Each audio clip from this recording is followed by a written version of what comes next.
Hey guys, so I want to do a quick comparison here between Honor 8 by Huawei, which is a very beautiful phone, and the Galaxy A5 2017. Both of these can be had for about the same price, and they do have some distinct advantages and disadvantages. So we're going to compare them here and start them up at the same time. I have got a coin under the Honor 8 because it's a slippy boy, and I remembered the reason why I don't use it much.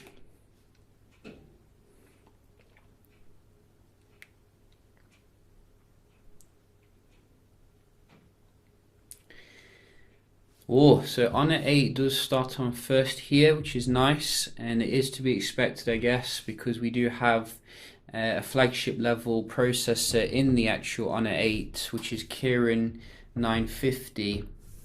We do also have 4 gigs of RAM, which can be very useful maybe in the multitasking component. We're going to have a look.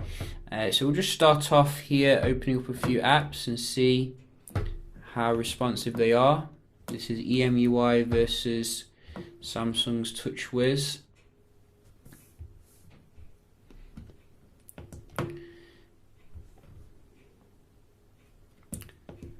And so far it looks like EMUI is winning here a little bit.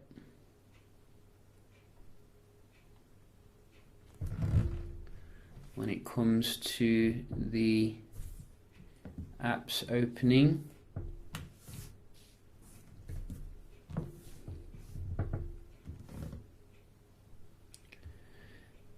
So very nice performance from Honor here. Who would have thought it? That they could make Samsung look slow. So I'm going to give this the Honor when it comes to the... Damn, this is slippy.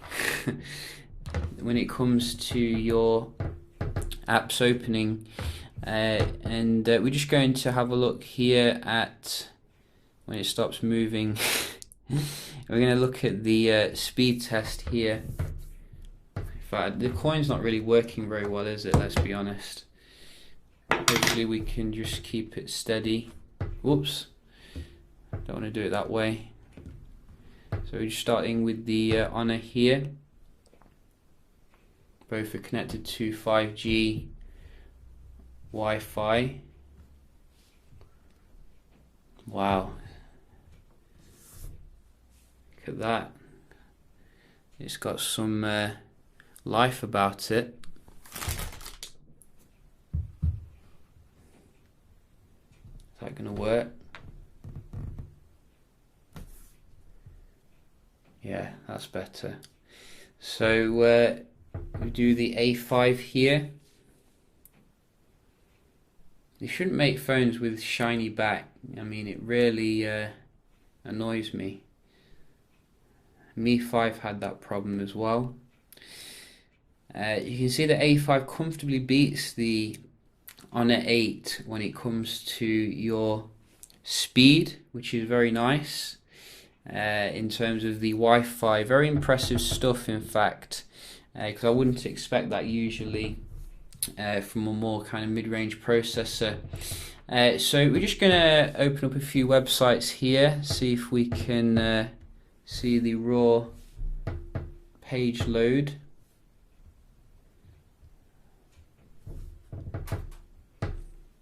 I wish Huawei would get rid of that ugly keyboard, because it does make it look very ice cream sandwich kind of thing, or jelly bean. So you can see much faster to load the page here on the left.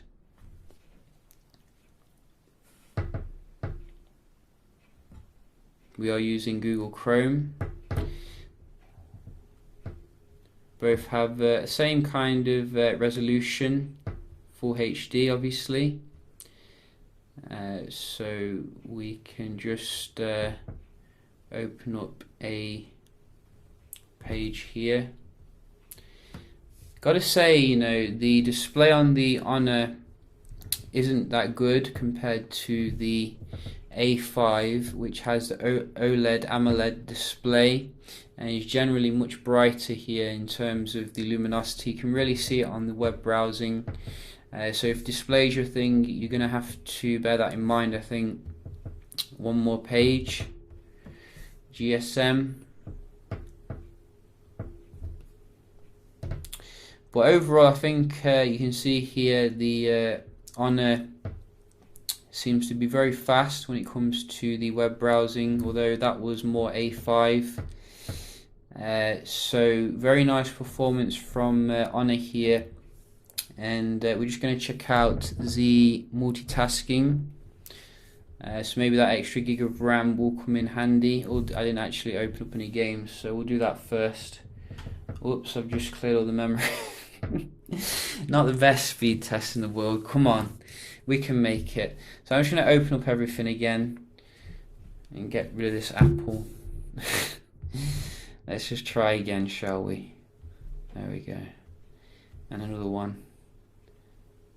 And we did have the camera, we did have the Play Store, and we had the browser, and we had these two as well, and we're back to normal. So let's do some multitasking here. Hopefully the phone won't slip off the table. In fact, no, let's I need to open the games. I haven't done that yet.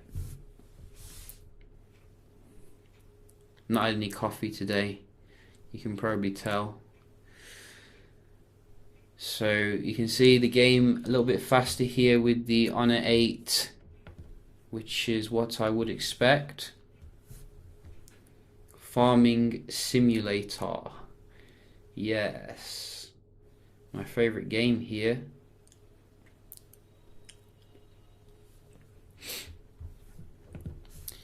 And tower defense. Didn't it register? I don't think it registered then. So let's try that again. Go. Yeah, Honor again. So Kirin 950 comfortably dominates Exynos 7870 in terms of the raw speeds here. And we can finally move on to the multitasking, which I know you want to see, which will hold them in memory. Let's have a look. So far very similar for the basic apps.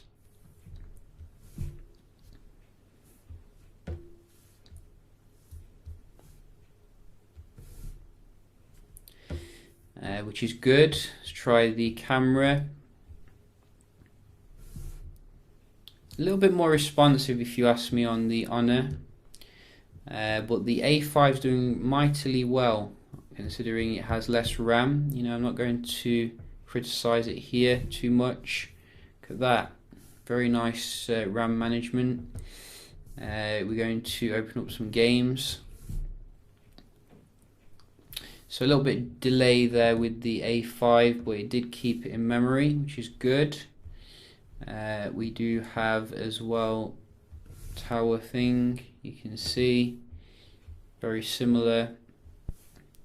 So I think the multitasking isn't that different here really, if we're going to be honest.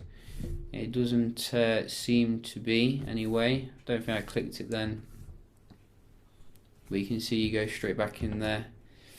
And finally we do have as well the Farming Simulator.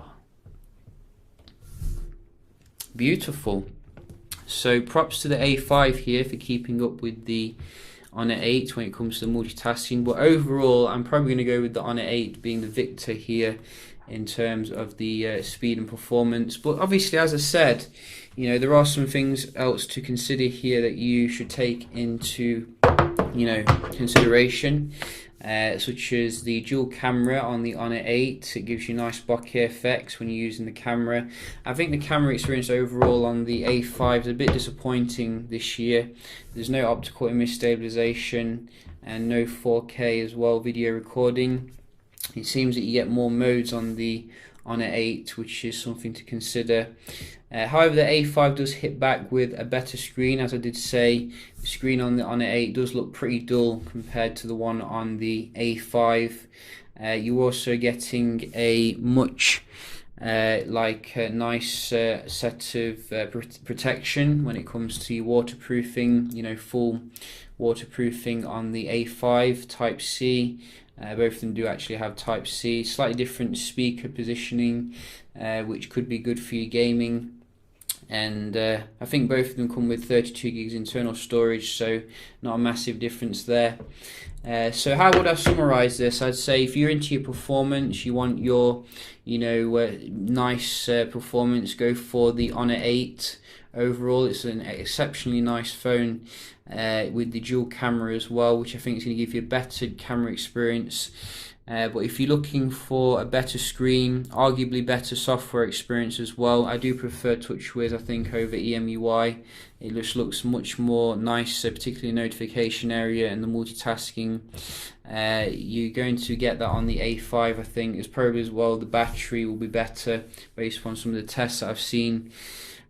So yeah, just a quick little comparison here, a bit random, and I hope you find it helpful. Oh yeah, the fingerprint scanner obviously on the Honor 8 is far superior than anything Samsung has to offer right now. It's a little bit better on the A5, but not quite up there still with what Honor is offering.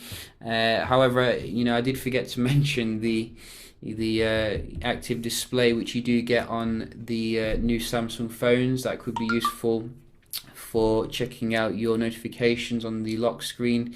So a lot of different differences here in terms of advantages and disadvantages, and if I was stuck between buying these two, I'd probably pull my hair out, but I can guarantee whichever one you do get, you'll be happy with it overall. So yeah, hope you enjoyed the video, and I'll see you in the next one. Cheers.